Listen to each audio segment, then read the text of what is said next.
غریب نواز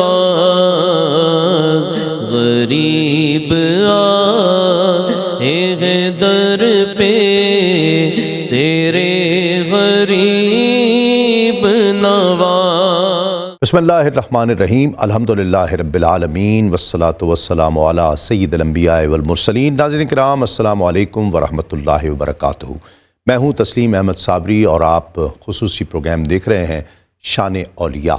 آج جس موضوع پر گفتگو کی جا رہی ہے، اولیاء کرام کی شان کیا ہے، ان سے محبت کس طرح رکھنی چاہیے، قرآن، سنت، احادیث کے مجموعے کے باوجود ایک ولی سے، پیر سے رشتہ جوڑنا، ولی سے رشتہ جوڑنا، یہ کس حد تک ضروری ہے، کیوں ضروری ہے، پھر اس کے علاوہ عرس سے کیا مراد ہے، اور عرس میں جو ہم امور ہوتے دیکھ رہے ہیں اس سے کیا مراد ہے، یہ کتنا ضروری ہے، یہ کون سی روایات ہیں کہ جن پر عمل کیا جا رہا ہے۔ تو یہ آج کا ٹاپک اس اعتبار سے، نظریاتی اعتبار سے اور عقیدے کے اعتبار سے بہت اہم ہوگا کہ ہم اس موضوع پر اس انداز سے، اس ایسپیکٹ سے اس پر بات کریں۔ ہمارے ساتھ تشریف فرما ہیں ممتاز اسکالر ہیں قبلہ علامہ ڈاکٹر محمد شہزاد مجددی صاحب۔ السلام علیکم۔ وعلیکم السلام ورحمۃ اللہ وبرکاتہ۔ آمد کا بہت شکریہ۔ اور ان کے ساتھ تشریف فرما ہے ایک اور ممتاز عالم دین، ممتاز اسکالر، علامہ پیر عرفان الہی قادری صاحب۔ السلام علیکم۔ وعلیکم السلام۔ بہت شکریہ قبلہ آپ کا بھی آمد کا۔ اور ممتاز، معروف، محترم ثناءخواں محمد فیصل نقشبندی ہمارے ساتھ تشریف فرمائے۔ السلام علیکم۔ وعلیکم السلام۔ بہت شکریہ۔ آغاز کرتے ہیں نعت سے۔ دل میں ہو یاد تیری گوشائے تنہائی ہو، دل میں ہو یاد تیری گوشائے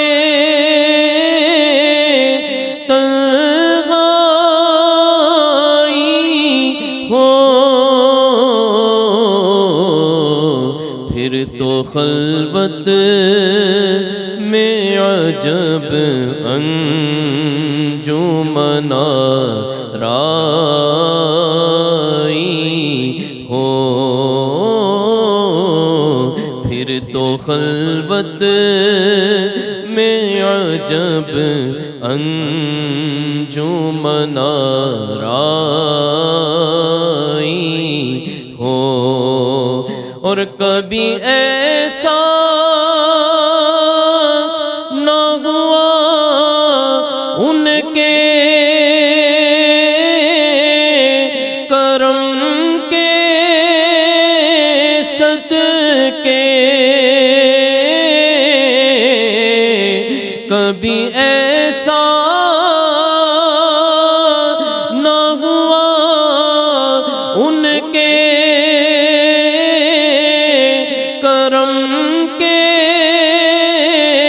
صدقے، ہاتھ کے پھیلنے سے پہلے نبی کا ہی ہو، ہاتھ کے پھیلنے سے پہلے نبی کا ہو، آج جو عیب کسی پر نہیں کھلنے دیتے، آج جو عیب کسی پر نہیں کھلنے دیتے، کب وہ چاہیں گے میری حشر میں رسوائی ہو، کب وہ چاہیں گے میری حشر میں رسوائی ہو آستانے پہ تیرے سر ہو اجل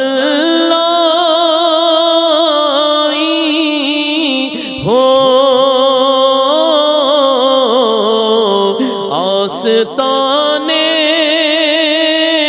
پہ تیرے سر ہو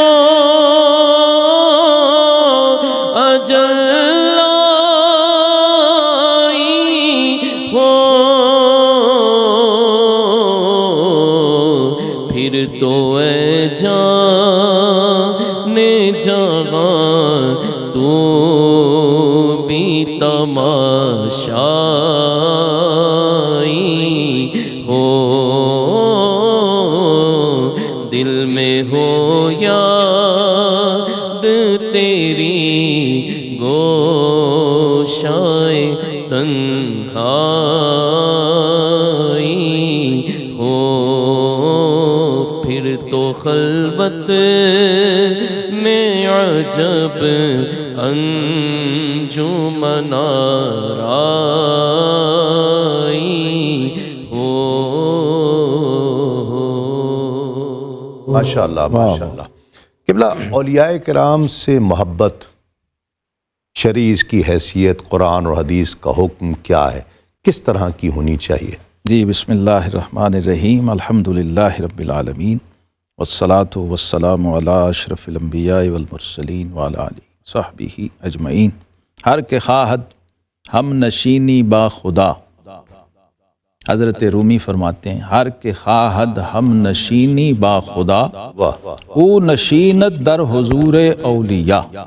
جو اللہ کی مجلس میں بیٹھنا چاہتا ہو وہ اللہ کے دوستوں کی مجلس میں بیٹھے۔ اللہ رب العالمین نے خود قرآن پاک میں بار بار اس کی تحریک دی، ترغیب دی، حکم دیا۔ ٹھیک ہے۔ اور اولیاء اللہ کہہ کر الا ان اولیاء اللہ لا خوف علیہم ولا هم یحزنون، ان کو اپنی مخلوق میں آئیڈیل ترین گروہ قرار دیا۔ ٹھیک ہے۔ یعنی ولی کا معنی ہے دوست، جی ہاں، محب، محبوب، نگران، سرپرست، وارث، قوی، طاقتور، ہم نشین، مددگار، یہ سارے معنی لغات میں لکھے ہوئے ہیں۔ ٹھیک ہے۔ اور اس سے بھی بڑی بات جس پر ہماری توجہ نہ ہونے کا نتیجہ ہے یہ سارے شکوک و شبہات، ابہامات، اشکالات، وہ یہ ہیں کہ سب سے پہلے اللہ رب العزت خود ولی ہے۔ اللہ ولی الذین آمنوا یخرجہم من الظلمات الی النور۔ واہ، کوئی ون سائیڈڈ اللہ کا ولی نہیں بن سکتا جب تک الولی نہ چاہے۔ واہ واہ واہ، وہ اللہ کی عطا کے بغیر نہیں ہے۔ ممکن سعادت بزور بازو نیستا نہ بخشد خدائے بخشند، اچھا، یعنی جب وہ چاہتا ہے تو یہ دیکھیے، آپ تنہا اکیلے کسی سے دوستی کر سکتے ہیں؟ بھئی کوئی کسی کا ہونا ضروری ہے۔ دو طرفہ ہی ہوگی نا۔ اکیلا بندہ کیسے دوستی کرے کسی؟ ہاں، دو طرفہ ہی ہوگی۔ تو اس سے پہلے دوست سے پہلے ہی دو ہے۔ واہ، دوستاں باشد لغت کے میں گیرت جتنے دستے دو۔ معنی لغت میں ہیں، ہر معنی کا اطلاق ولی پر ہوگا، بلا شبہ، ہر معنی کا۔ یہ تو انڈرسٹوڈ ہے۔ دوست ہے، مددگار ہے، نگران ہے، پاسبان ہے۔ لغوی باتیں ہو رہی ہیں، اس کا تو کوئی انکار ملحد و دہریہ بھی نہیں کر سکتا، یہ تو ڈکشنری ہے۔ ٹھیک ہے۔ لیکن جب اصطلاح میں جائیں گے تو معنویت اور بڑھے گی آگے۔ واہ، اس سے بھی زیادہ ہو جائے گی۔ لغت کی بات کر رہے ہیں بھائی، ابھی تو لغت، ولایت لغت تھوڑا ہی ہے، یہ تو ابھی لفظ سمجھ رہے ہیں، ولی کو تھوڑی سمجھ رہے ہیں، ٹھیک ہے، لفظ ولی سمجھ رہے ہیں۔ ٹھیک ہے۔ الولی ذات باری تعالیٰ ہے، اور وہ کیا کرتا ہے؟ اللہ ولی الذین آمنوا یخرجہم من الظلمات الی النور۔ اللہ تو ولی ہے، اس کے ولی ہونے میں تو کوئی شک نہیں، بے شک۔ اور وہ مومنوں کا ولی ہے، مومنوں کا، ایمان والوں کا۔ دوسری جگہ سورہ مائدہ میں کہا انما ولیکم اللہ ورسولہ والذین آمنوا، وہاں ولی کو الگ الگ نہیں رکھا، ایک ہی کر دیے تینوں جگہ۔ یعنی تین اکائیاں ہیں، تین الگ الگ اینگلز ہیں، لیکن ان کو ایک ہی جگہ، ایک ہی لفظ، ایک ہی ٹرم میں استعمال، یعنی سمو دیا ہے، مرچ کر دیا ہے یہاں۔ انما ولیکم، واہ، اللہ ورسول والذین آمنوا، اللہ بھی ولی، رسول بھی ولی، اور ایمان والے بھی ولی ولی الذین یقیمون الصلاۃ و یؤتون الزکاۃ و ہم راکعون۔ سیدنا مولا علی شیر خدا جو شہنشاہ دائرہ ولایت ہیں، یہاں یہ وہ مراد ہیں کیونکہ انہوں نے نماز میں رکوع کی حالت میں زکوٰۃ و صدقے کا اہتمام کیا تھا۔ اللہ اللہ ورنہ دنیا میں کوئی ایسا نمازی ہے نہیں جو نماز میں ہی ہو اور زکوٰۃ بھی دے رہا ہو۔ اللہ، یہ ایک ہی ہستی تھی جس نے ایسی نماز پڑھی کہ عین حالت نماز میں سائل نے صدا کی تھی اور مولا علی رکوع میں تھے اور کسی نے رسپونڈ نہیں کیا تھا، حضور علیہ السلام موجود نہیں تھے، لوگ اپنی نماز میں تھے، تو اس نے کہا مولا میں نے تیرے نبی کی مسجد میں سوال کیا ہے، مجھے کسی نے رسپونڈ ہی نہیں کیا۔ وہ تو دل میں کہہ رہا ہوگا نا۔ تو مولا علی کی انگشت جو چھوٹی انگلی ہے نا، اس میں چاندی کی انگوٹھی تھی، آپ نے حالت رکوع میں اس کو یوں اچھالا۔ اس پہ میری پوری تحقیق ہے اس روایت پہ الحمدللہ، اسناد کے ساتھ جی، واہ، اور میں وہ اپلوڈ کر چکا ہوں۔ یہ اس لیے بتا رہا ہوں کہ بعض لوگوں نے اس میں شکوک و شبہات فن کی، یوں اچھالا دوران نماز اور وہ انگوٹھی سیدھی سائل کی جھولی میں گئی۔ اللہ، اور اللہ نے قرآن اتارا، کیا اے محبوب تیری مسجد میں ایسے نمازی بھی ہیں جو عین حالت نماز میں بھی زکوٰۃ دے رہے ہوتے ہیں۔ واہ واہ واہ واہ، تو اس نے کہا مولا سبحان اللہ، میں نے جو مانگا تھا مجھے مل گیا، اپریسیشن آئی۔ ولایت جو ہے نا، الولی جب تک نہ چاہے دوستی شروع نہیں ہوتی۔ ٹھیک ہے، اس لیے صحیح بخاری میں ہے اور حدیث قدسی ہے، رب العالمین نے خود فرمایا کہ من عادی لی ولیا فقد آذنتہ للحرب، جس نے میرے دوست کے ساتھ بغض رکھا اور دشمنی ڈالی، میرا دوست اس سے نہیں لڑے گا، میرا اس کے ساتھ ہے لانے جائے۔ دوستی تو پھر اسی کو کہتے ہیں نا۔ تو اس لیے ایک صاحب ایمان جو ہے وہ ولی کا بغض فوڑ ہی نہیں، بے شک دوستی نہ کرے، محبت نہ کرے، ان کے آستانوں پہ نہ جائے، ان کے ختم نہ دلائے۔ یہ بھی تو بغض کی ایک علامت ہی ہے نا، کہ نہیں؟ نہیں، مطلب اعتراض نہ کرے، اشکال نہ کرے، بغض نہ رکھے، مانے بھی نہ، تو یہ نہیں یہ ماننا، نہ ماننا اور چیز ہے۔ اچھا، ہاں، نہ ماننا یہ بھی چلے، میں آپ نے ایک ایسی بات کر دی، ہمارے مشائخ نے، اولیاء نے، سارے اکابر نے لکھا ہے کہ روئے زمین پہ اللہ کے جو دو بڑے ولی اور کتب ہر وقت موجود رہتے ہیں، جن کے انڈر سارا نظام چل رہا ہوتا ہے، تکوین کا بھی اور ارشاد کا بھی، ٹھیک ہے، اور ان کا فیض ہر کس و ناکس کو جا رہا ہوتا ہے، کوئی انہیں جانتا ہو یا نہ جانتا ہو، سوائے اس کے جو ان کا منکر ہے۔ ٹھیک ہے، اس بنیاد پہ میں یہ بات کہہ رہا ہوں ٹھیک کہ ہے، اگر وہ انکار نہیں کرتا، بغض نہیں کرتا، ان کے ساتھ کوئی دشمنی نہیں رکھتا، تو فیض اس سے بھی ملنا ہے۔ ٹھیک ہے، ٹھیک ہے، اس بس پر انکار نہ کرے، وہ انکار کی دیوار اس نے کھڑی کر لی، یعنی جس کو کہتے ہیں وہ جھگڑا شروع کرے گا، لڑائی شروع کرے گا، اعتراض نہ تو کرے، پھر لڑائی ہے، کیونکہ وہ اللہ سے لڑائی۔ ٹھیک، ایک مختصر سا وقفے کے بعد لوٹتے ہیں اس یقین کے ساتھ آپ کہیں نہیں جائیں گے۔ ناظرین کرام خوش آمدید، آپ پروگرام دیکھ رہے ہیں شان اولیاء، اور وقفے سے پہلے ولی کی تعریف، ولی کون ہوتا ہے، ان کے پاس جانا، ان کے پاس بیٹھنا کس طرح فیض کا باعث ہو سکتا ہے، عرس سے کیا مراد ہے، عرس کی جو تقریبات جس طرح اب خواجہ غریب نواز کا عرس منایا جا رہا ہے، پوری دنیا میں عقیدت مند منا رہے ہیں، اس سے مراد کیا ہے؟ بسم اللہ الرحمن الرحیم۔ بہت شکریہ صاحبزادہ تسلیم احمد صابری صاحب، ہماری یہ سعادت مندی ہے کہ ہم ذکر ولایت سن کر اور ہمارے ناظرین بھی سن کر اور ہم سنا کر اس سے محظوظ ہو رہے ہیں۔ قبلہ ڈاکٹر صاحب نے اور آپ نے جو خوبصورت تمہید دی، اس کے کلمات ارشاد فرمائے، عرس اولیاء کاملین کی وہ یاد ہے، وہ وقت ہے کہ جب ان کا وصال ہوا اور دیدار رسالت مآب صلی اللہ علیہ وسلم سے مستفیض ہوئے، اور جو اہل ایمان کی معراج ہے دیدار مصطفیٰ صلی اللہ علیہ وآلہ وسلم۔ اور حدیث مبارکہ میں ہے کہ نکیرین کے سوالات کے بعد جب نکیرین اسے یہ کہتے ہیں، نم کا نومت العروس، سو جا پہلی رات کی دلہن کی طرح، کہ اسے اس کا پیارا ہی جو ہے وہ جگا سکتا ہے، تو یہ ان کی معراج، اور پھر اس وقت پر عرس بیسیکلی تو ایصال ثواب کا نام ہے، ٹھیک ہے، کہ اس وقت پر اس دن کا انعقاد کر کے، اب دیکھیں خواجہ صاحب غریب نواز رضی اللہ تعالیٰ عنہ کا عرس پوری دنیا میں انعقاد پذیر ہو رہا ہے، اور پوری دنیا سے لوگ اس کا اہتمام کر رہے ہیں، وہ ایصال ثواب کی صورت ہے۔ اور اگر ہم اسے دور رسالت مآب صلی اللہ علیہ وسلم اور دور خلفائے راشدین میں چلے جائیں تو ہر سال نبی اکرم صلی اللہ علیہ وسلم شہدائے احد کے مزارات پہ تشریف لاتے اور وہاں جو ہے قرآن و سنت کا یہ معمول تھا کہ قرآن مجید کی تلاوت ہوتی، اور حدیث کی کتابوں میں آتا ہے کہ نبی پاک علیہ الصلوۃ والسلام کا ممبر وہاں سے اٹھا کر وہاں شہدائے احد کے مزارات کے قریب لے جایا جاتا، اور یقیناً وہاں نبی پاک علیہ الصلوۃ والسلام واضح و نصیحت ارشاد فرماتے۔ تو عرس کے جو عرس ہے یہ اصال ثواب ہے۔ جی عرس جو ہے یہ انہی ایام میں، جس طرح آپ 6 رجب کو پوری دنیا میں خواجہ غریب نواز کا عرس منایا جا رہا ہے، تو کیا اسی دن کرنا خاص کیفیات لیے ہوئے ہے، اس کے خاص اثرات ہیں، یا سال بھر میں کسی بھی وقت منایا جا سکتا ہے؟ اصال ثواب ہوا نا جس طرح آپ نے فرمایا۔ دیکھیں ہو تو سال میں کسی وقت بھی سکتا ہے، لیکن خاص اس دن کی نوعیت، پہلی تو میں نے عرض کیا کہ وہ وقت چونکہ ان کے وصال کا وقت ہے، ٹھیک ہے۔ دوسرا یہ ہے کہ ان کے محبین، ان کے چاہنے والے، ان کے مریدین ایک وقت میں ان کی بارگاہ میں آتے ہیں، ٹھیک ہے، اور وہاں آ کر قرآن و سنت کا وہ پیغام سنتے ہیں اور لوگوں تک پہنچایا جاتا ہے۔ ٹھیک ہے۔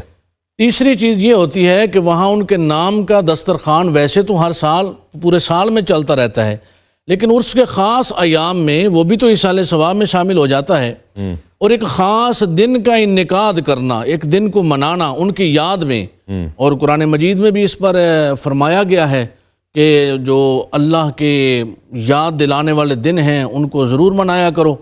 تو اس لیے ان دنوں کا اس دن پر اس کا اہتمام کرنا یہ تو بہت ہی اچھا عمل ہے، اور ان کی بارگاہ میں آنا، سفر کر کے آنا، اور حدیث مبارکہ میں ہے رحمت کونین صلی اللہ علیہ وسلم نے ارشاد فرمایا یہ وہ لوگ ہیں کہ جن کے پاس بیٹھنے والے بدبخت آتے ہیں لیکن سعادت مند ہو جاتے ہیں۔ ٹھیک ہے۔ اب ان کی قبروں پہ جانا، ان رحمت اللہ قریب من المحسنین، یہ اللہ کی رحمتوں کا حصول ہے، اور خانقاہی نظام میں جو آستانے ہیں، جو اللہ کے ولیوں کے مزارات ہیں، یہ اللہ کی رحمت کے دروازے ہیں، اور اللہ کی رحمت کے حصول کے لیے وہاں جانا، چونکہ شیخ کی بارگاہ میں آنے کا 2 ہی مقصد ہیں، تقرب اللہ کا حصول، جی ہاں، اور بارگاہ رسالت مآب صلی اللہ علیہ وسلم میں قرب کا حصول۔ بالکل، یہ 2 ہی وجوہات ہیں جن وجوہات پہ اولیاء اللہ کی بارگاہ میں حاضر ہوا جاتا ہے، اور یہاں آ کر یک زمانہ صحبت با اولیاء بہتر از 100 سال طاعت بے ریا، اور یہاں آ کر اللہ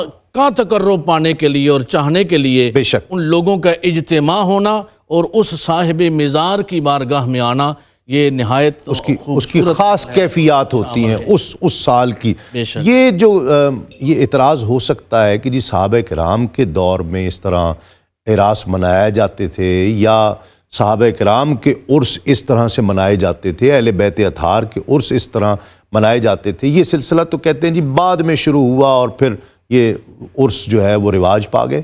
ہاں، یہ تو غلط فہمی ہے۔ دیکھیے ابھی اشارہ کیا ہے قبلہ پیر صاحب نے کہ حضور علیہ الصلوۃ والسلام کا خود جانا، شہدائے احد کی قبروں پر اہتمام فرمانا، وہاں ذکر ہونا، اور سال بعد خاص مخصوص دنوں میں جانا، انہی ایام میں جانا۔ ٹھیک ہے۔ اس کے بعد حضرت سیدہ خاتون جنت سلام اللہ علیہا کا سید الشہداء امیر حمزہ رضی اللہ عنہ کی قبر انور پر ہر ہفتے جانا، یہ ابو داؤد شریف اور کتب صحاح میں موجود ہے۔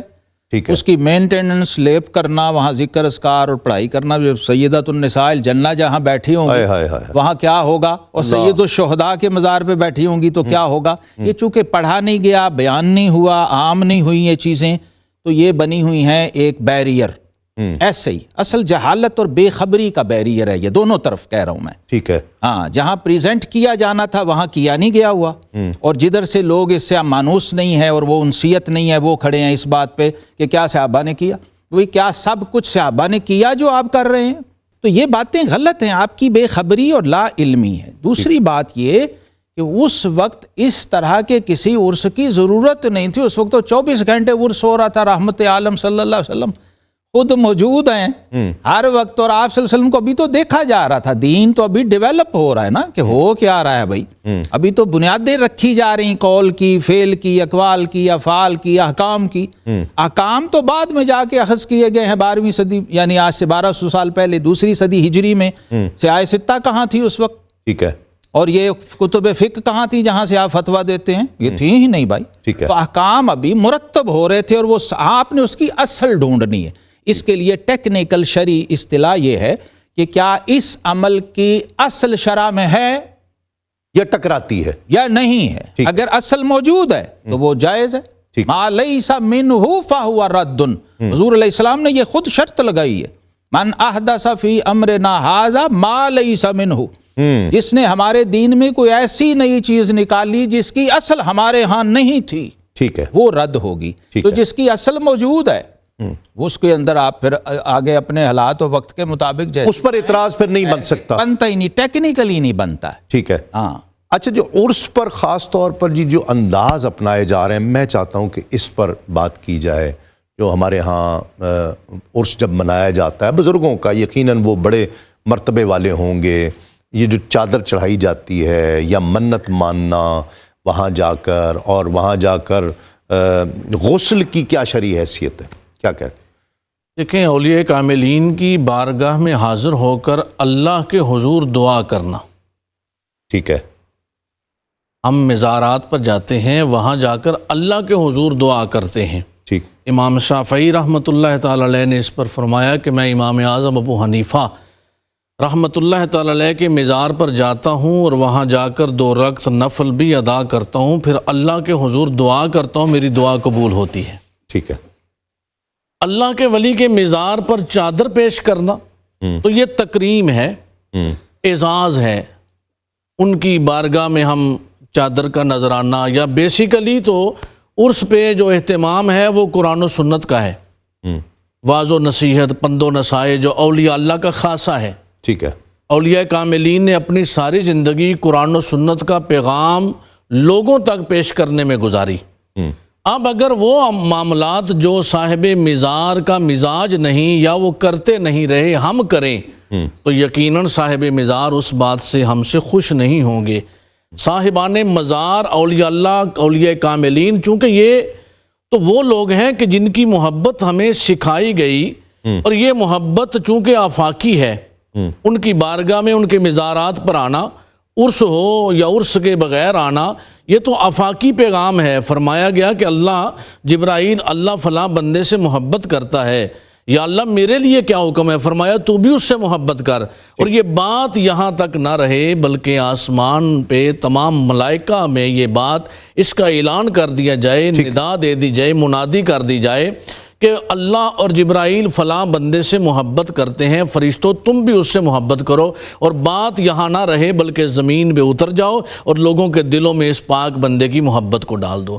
اب وہ محبت لے کر، محبتوں کے نذرانے لے کر ہم جب اولیاء کاملین کے مزارات پر آتے ہیں تو دعا تو اللہ کی بارگاہ میں، اللہ کی بارگاہ میں. وہ مزار سے تو نہیں، کوئی بھی نہیں. ہم نے تو آج تک زندگی میں والوں کو وسیلہ بناتے ہیں. میں یہ کہہ رہا ہوں کہ کچھ ڈاکٹر صاحب، کچھ خرافات کی وجہ سے کچھ ایسے اعمال بھی شامل ہو گئے جس کی وجہ سے، چاہے وہ کم ہے، بہت کم ہے، لیکن اس کی وجہ سے عرس پر اور بعض اوقات صاحب عرس پر اعتراض آتا ہے.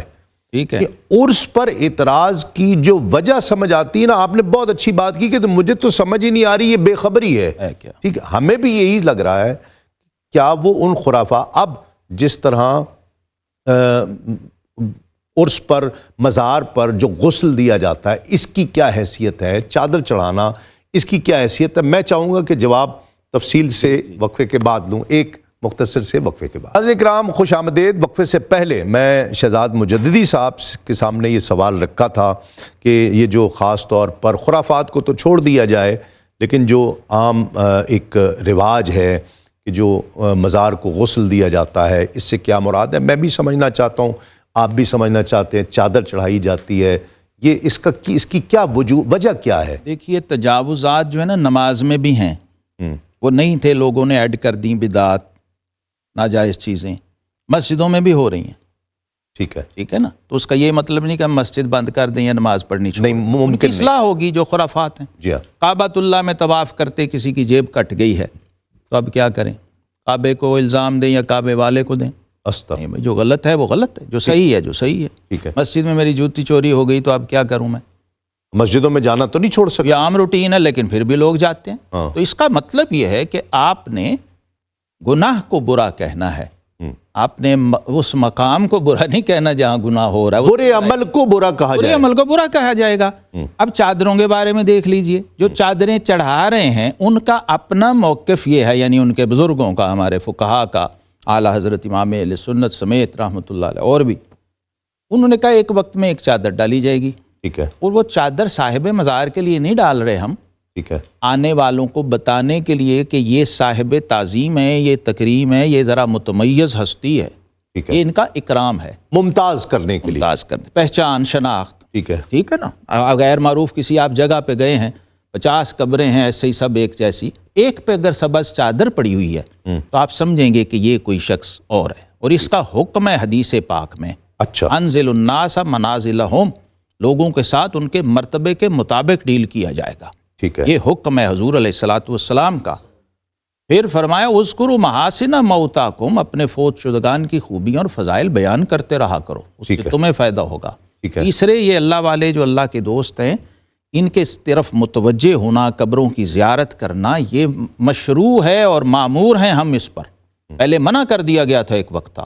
پھر صحیح مسلم میں حضور علیہ الصلوۃ والسلام نے فرمایا کہ کنت نہیتکم عن زیارت القبور فزوروها، پہلے میں نے منع کر دیا تھا، اب میں حکم دے رہا ہوں، فإنها تذکرکم الموت والآخرہ، یہ تمہیں موت اور آخرت کی یاد دلائیں گی، چاہے مزار پیغمبر کا ہو یا ولی کا ہو یا کسی عام آدمی کا ہو، وہ آپ کے لیے موت کو، آخرت کو یاد کرنے کا ایک ذریعہ اور سبب بنتا ہے۔ اب آپ کعبۃ اللہ کو غسل سارا عالم اسلام ہر سال دیا جاتا ہے، غلاف کعبہ بھی چڑھتا، ٹھیک ہے، جی حضور علیہ السلام کے روضہ انور پر بھی اندر غلاف مبارک موجود ہے، یہ تعامل و تواتر امت ہے، ٹھیک ہے، تو اس لیے اس کی شباہت میں اور اس کے ساتھ ایک نسبت کے اعتبار سے یہ تعظیم و تکریم کا اہتمام کیا جاتا ہے، یہ کوئی فرض و واجب نہیں ہے، ٹھیک ہے، اور غلط بھی نہیں ہے، اور غلط بھی نہیں بلکہ مطلوب شرع ہے، اس پر کتابیں ائمہ فقہا نے باقاعدہ لکھی ہوئی ہیں، پوری کتابیں ہیں اس پر، لیکن جو میں عرض کرنا چاہ رہا ہوں، ایک وقت میں ایک چادر،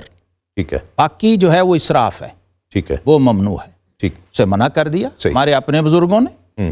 اور یہ جو آپ پھول چڑھا رہے ہیں، امام نووی میں نے حدیث صحیح مسلم کی حدیث کے تحت لکھا ہے، وہ فرماتے ہیں کہ یہ جو تر پتیاں ہوتی ہیں یہ ذکر کرتی رہتی ہیں، ٹھیک ہے، ٹھیک، تو یہ اس کی اصل انہوں نے باقاعدہ بیان کی ہے کہ جو مسلمان اپنی قبروں پہ پھول ڈالتے ہیں، اس کی اصل یہ حدیث ہے صحیح مسلم کی، جو آقا کریم علیہ السلام نے ایک تر شاخ، ہری شاخ قبر پہ لگائی تھی۔ تسلی ہو گئی نا آپ کی بات سے، میری بھی تسلی ہو گئی اور ناظرین کی بھی تسلی یقیناً ہو گئی۔ پیغام جی، مقصد کیا ہونا چاہیے؟ اعراس میں جانے کا مقصد کیا ہونا اولیاء کاملین کی بارگاہ میں جانا اور وہاں جا کر قرآن مجید کی تلاوت اور وہاں اولیاء کاملین کے توسل سے اللہ کی بارگاہ میں دعاؤں کا کرنا، یہ ایک معمول ہے اور یہ کرتے رہنا چاہیے۔ قبلہ نے ابتدا میں ایک شعر پڑھا تھا مولانا روم کا کہ ہر کے خواہد ہم نشینی با خدا او نشینت در حضور اولیاء، اور حدیث کی کتابوں میں بھی یہ بات شامل ہے کہ ان لوگوں کے پاس آنا، اور یہ وہ لوگ ہیں کہ جہاں شقی آتا ہے سعید ہو جاتا ہے، اور ہمیں بھی اس ہی یقین کے ساتھ آنا چاہیے کہ یہ صاحب مزار اللہ کے ولی ہیں، انہوں نے اپنی ساری زندگی قال اللہ تبارک و تعالی و قال الرسول کے مطابق گزاری ہے، اور ان کا مقام و مرتبہ اللہ رب العزت نے ہم سے ممتاز کر دیا ہے، لہٰذا ہم ان کی بارگاہ میں جا کر اللہ کی بارگاہ میں ان کا توسل پیش کریں، اور اس سے ہمارے اوپر اللہ کی رحمتوں کا نزول ہوگا۔ بہت شکریہ علامہ ڈاکٹر محمد شہزاد مجدی صاحب، آپ کا بہت شکریہ۔ علامہ عرفان الہی قادری صاحب، آپ کا بہت شکریہ۔ فیصل نقشبندی صاحب، آپ کا بہت شکریہ۔ آخر میں منقبت خواجہ غریب نواز کی بارگاہ میں پیش کرنے کی سعادت حاصل کریں گے۔ ناظرین کرام، اصل مسئلہ اس ساری گفتگو کے بعد آج یہ چوتھا پروگرام ہے اس موضوع پر، اور ہم نے ہر طرح کا سوال گزشتہ 4 دنوں میں سامنے رکھا ہے اور علماء سے، اسکالر سے رہنمائی چاہی ہے۔ میں اس نتیجے پر پہنچا ہوں اس لیے کہ کل کا جو پروگرام ہوگا وہ خاص حضور خواجہ غریب نواز رحمۃ اللہ تعالیٰ علیہ ان کی سیرت کے حوالے سے ہوگا۔ تو یہ میں اس نتیجے پر پہنچا ہوں کہ یہ بغض صرف بغض ہے، یہ اناد صرف اناد ہے کہ ہم ان سے گریزاں ہیں، ان اولیاء کرام کی بارگاہ میں وہ جو ہمارے ذہنوں میں جو کثافتیں اور گندگی ڈال دی گئی ہے، یہ ساری اس کی وجہ سے ہے۔ زمانہ ہو گیا ہمیں بھی مختلف دنیا کے مختلف خطوں میں مزارات پر جاتے ہوئے اتنی عمر ہو گئی، بچپن سے میں جا رہا ہوں، میں نے آج تک کسی شخص کو، گھنٹوں بھی میں مزارات پر گزارے ہیں، پروگرامز بھی کیے ہیں، میں نے آج تک کسی کو سجدہ کرتے نہیں دیکھا ہے۔ لوگ جاتے ہیں اور اپنی حاجات ان کے وسیلے سے رب کی بارگاہ میں پیش کرتے ہیں، یہ ان کا یقین ہے، اور یہ یقین، اس یقین کے تحت اللہ رب العزت اس وسیلے سے ان پر کرم نوازی اور رحمتیں فرماتا ہے۔ یہ سمجھنا چاہیے، جھوٹ بول کر جتنی بھی بات کر لی جائے، جھوٹ تو پھر جھوٹ ہی ہے۔ انشاءاللہ کل آپ سے جو ملاقات ہوگی تو ایک نئی ایپیسوڈ، جس میں کل سے انشاءاللہ حضور خواجہ غریب نواز کی سیرت کے حوالے سے تذکرہ ہوگا۔ کل تک کے لیے تسلیم صابری کو اجازت دیجیے۔ السلام علیکم، تسلیمات۔ غریب آئے ہیں در پہ تیرے غریب نواز، غریب آئے ہیں در پہ تیرے غریب نواز، غریب آئے ہیں در پہ تیرے غریب نواز، کرو غریب نوازی میرے غریب نواز، کرو غریب نوازی میرے غریب نواز، تمہارے در کی کرامت یہ بارہا دیکھی، تمہارے در کی کرامت یہ بارہا دیکھی، غریب آئے ہیں اور ہو گئے غریب نواز، غریب آئے ہیں اور ہو گئے غریب نواز، تمہاری ذات سے میرا بڑا تعلق ہے، تمہاری ذات سے میرا بڑا تعلق ہے، کہ میں غریب بڑا تم بڑے غریب نواز، کہ میں غریب بڑا تم بڑے غریب نواز، زمانے بھر میں مجھے کر دیا غنی سید، زمانے بھر میں مجھے کر دیا غنی سید، میں صدقے جاؤں تیری جوگ کے غریب نواز، غریب آئے ہیں در پہ تیرے غریب نواز۔